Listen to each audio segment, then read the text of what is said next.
Well, my name is Diego Martinez. Thank you guys for having me on your podcast. I appreciate the interview. I've been in Tuolumne County since 1989. I raised 4 kids here and 8 grandkids right now. So been rooted in Tuolumne County for a long time. Worked at Fiberboard when it was still a mill here before SPI bought it. Went in the car business in 2002. Grew in the car business from a simple sales manager to a general manager. 10 years ago, I decided to start a business here in Tuolumne County. I own DM Services, Diego Martinez Bail Bonds, here and in Calaveras County. It's an interesting question because everybody wants to know the same thing. Why do you want to run for office? I mean, it's not one of the most popular things to do. But one of the better things to do about running for office is that you actually can make a difference for our future, for our kids. We grew up in a time where Tuolumne County was a good place to be at, law-abiding citizens, peaceful, but we have watched our supervisors mismanage our funds, and our county's quality of life has dropped. We have lost population over the last few years because there's nothing here for people to do.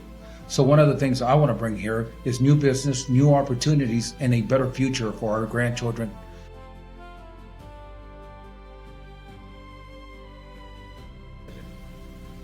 The number one topic right now going around, whether social media or whether it's county council, supervisors, is Station 56, fire.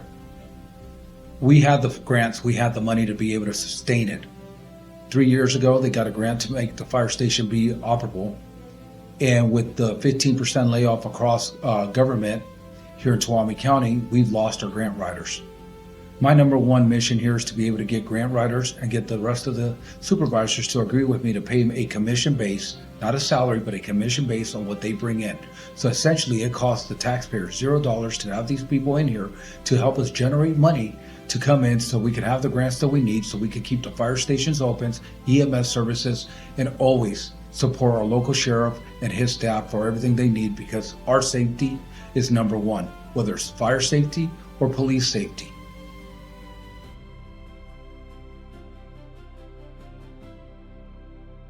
That's a very interesting question because everybody's so diverse and everybody who you talk to.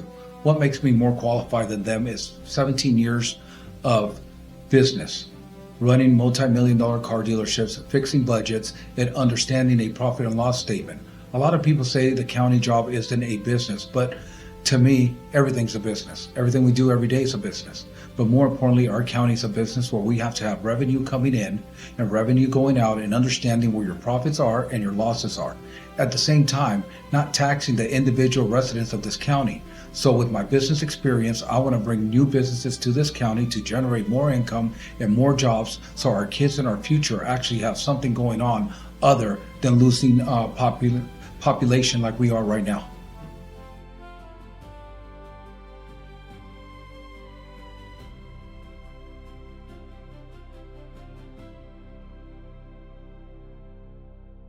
Well, that's a very good question, and it's something that's on everybody's minds.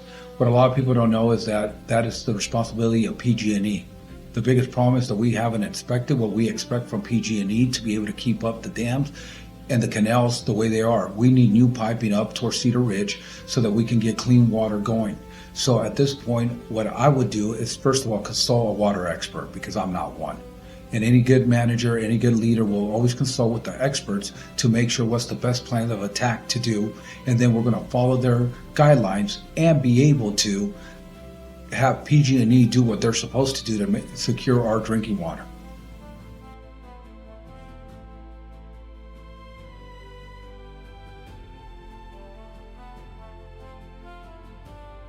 You know, everybody talks about fire insurance, and I live in the district, so I feel it just like everybody else. One of the things that nobody ever talks about is the process of what actually happens or where it comes from. One of the things as a county supervisor I'll need to have to do is work with our state assembly and our state senate to ensure that we can get lower insurance costs for everybody here in California, especially in our districts. We also need to work with legislations to do forest cleanup the proper way. 10, 20 years ago, let's go 20 to 30 years ago, we had Fiberboard, Sierra Pacific Lumber, and the logging companies that used to support and maintain our forests.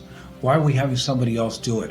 Why not go back and have the federal government and the state government actually allow more clear cutting in our forest. And I don't mean clear cutting like cleaning out the whole forest. I mean clear cutting like cutting out the dead trees, getting out the dead brush, and actually enforcing one of our biggest industries here in California, especially in Tuolumne County, with Sierra Pacific Lumber here.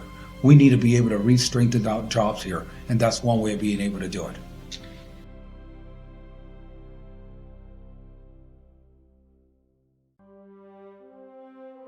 The easiest way to keep taxes down, revenue coming in, is encouraging new businesses to come and do business with us here.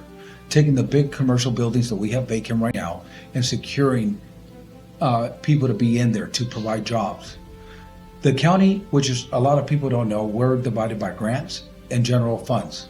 The sheriff's department, actually, they're separated from the general funds, so we can help the sheriff also increase their budget by a program that the sheriff right now has going on, which takes people who are incarcerated and allows them to be able to go do a job. With that job, the county is actually making money. Well, the sheriff's department makes the money. The money from there is actually put in a separate account where our county sheriff is allowed to be able to take that funds and be able to buy more equipment. A lot of people think that might not be fair for the person who's incarcerated, but they don't get monetary pay. But what they actually do is get time off their sentence. So it's like they're paying a fee to actually be able to get out early. So, and it's only jobs that create a trade. It's not a mindless job. It's a job that will create a trade where they can actually come out and actually be able to say, I know how to do this job. I can actually get a job somewhere else. So for that, I salute our sheriff and his efforts to improve, which I know that's also going to count for revenue to keeping our county safe and the staffing that we need in the sheriff's department when it's needed.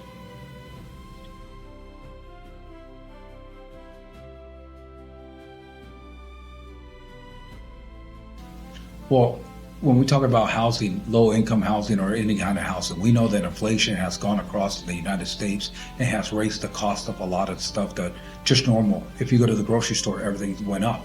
So where's that leave us with housing?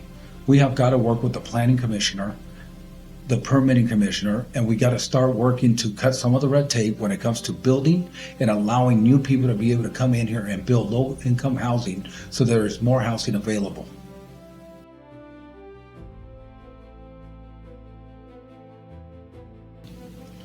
You know, why should you trust anybody? As now, our leadership has failed us. I'm a believer that it's always time to do something new. I can only earn your trust with my commitment to tell you that I'm going to serve for you. Your voices will be heard. No longer East Sonora will be forgotten by our politicians, by our supervisors. Everybody's lives here is important. That's whether you're up in Cedar Ridge and you're stuck in the snow. It is my responsibility as your supervisor to make sure we get a snow plow out there, make sure that we get you enough supplies to be able to do it. It's easy to pick up the phone and ask somebody to do it. But with me at the helm, I will be foot on the ground and make sure that you have everything that you need. The rest of the people in this community, you have my word that I'm going to do everything possible to make sure there's no more increase in taxes for you, figure out how to fight and get you lower fire insurance, but most, make it a better living for our future and our kids. Thank you very much. My name is Diego Martinez, and I'm a candidate for Supervisor of District 2.